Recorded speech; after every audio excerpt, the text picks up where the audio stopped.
எல்லோருக்கும் வணக்கங்க. மேலே வீடியோவில் பார்க்குறீங்கள்ல, அது வந்து கோயம்புத்தூர் காலேஜில் வந்து நடந்ததுங்க. எவ்வளோ ஒரு மோசமான இந்த கால இளைஞர்கள் இருக்காங்க பாருங்களேன்.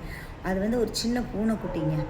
அந்த வீடியோ வந்து எனக்கு முழுசாக எப்படி வந்துச்சு அப்படின்னா, அவன் அந்த கையில் எடுத்து அந்த சுற்றியில் இருக்கிற பசங்களாம் சொல்லுவானுங்க, என்னடா பண்ண போகிறான்ட்டு. அப்படி வந்துச்சு. அதை நான் வந்து போடலை, சரிங்களா. ரொம்ப ரொம்ப பார்க்கவே முடியலைங்க அந்த வீடியோவை. அவ்வளோ அந்த குட்டி வந்து அவன் கையில் அப்படியே நினைக்கும், இவன் என்ன பண்ண போகிறான் நம்மளை அப்படிங்கிற மாதிரி. ஆனால் அப்படியே 10வது மாடியிலேருந்து தூக்கி வீசியிருக்காங்க. என்ன ஒரு அப்போ அவங்க அம்மா அப்பா எப்படி இருந்திருப்பாங்க. அதாவது இதெல்லாம் எங்கேருந்து வருது, ஒரு ஜீன் தான் என்னங்கிறீங்க. அப்போ வந்து கண்டிப்பாக நல்ல குடும்பத்துலேருந்து அவன் வந்திருக்கவே முடியாதுங்க. அப்போ இவனுடைய ஆரம்பமே வந்து ஒரு சரியில்லாத ஒரு இடமா இருக்குது. இந்த மாதிரி இருக்கிறவங்கள வந்து நல்லா வாட்ச் பண்ணி இவங்களுக்கான பனிஷ்மெண்ட் வந்து ஒரு பக்கம் ஸ்டேஷன் போகிறது, எஃப்ஐஆர் போடுறது, ஃபைன் கட்டிட்டு வந்துடுறாங்கன்னு வச்சுக்கோங்களேன். இதுதான் நடக்க போகுது. அதையும் மீறி சட்டங்களை மாற்றி அமைக்கணுங்க கண்டிப்பாக இந்த மாதிரி இருக்கிற ஆளுகனால. இப்போ இவன்கிட்ட வந்து தனியாக ஒரு சின்ன பூனைக்குட்டி மாட்டிக்கிச்சு. இதை வந்து இவனால் வந்து என்ன பண்ண முடியுது, அத்தனை பேர் அதுக்கு பின்னாடி இருக்கிறவனுங்கெல்லாம் ஒரு ஒரு கோரஸாக சொல்கிறானுங்க, என்னடா பண்ணுற, தூக்கி போடுறியான்னு. இவன் தூக்கி போட்டுறான். அப்போ இவனுங்களுக்கு இடையில வந்து ஒரு 10 வயசு குழந்த வந்தாலும் அதை ஏதாவது பண்ண போகிறானுங்க.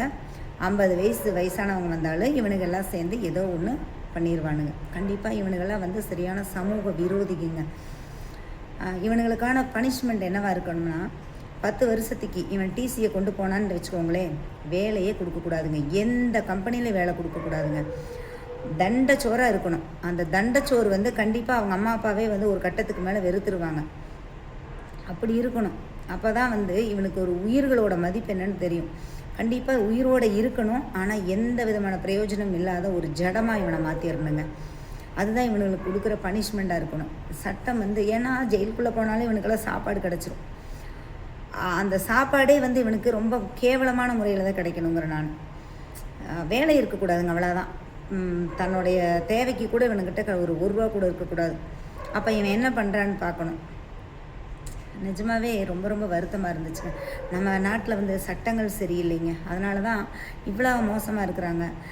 இப்போ சமீபமாக வந்து இந்த மீடியாஸ்னால தாங்க இந்த மாதிரியெல்லாம் நடக்குது. கண்டிப்பாக எல்லாருமே மாறுங்க. நல்லதை வந்து மக்கள்கிட்ட கொண்டு போங்க. நீங்கள் கொண்டு போய் விதைச்ச விதை பாருங்கள் எப்படி வந்து நிற்கிது பெரிய ஒரு மரமாக.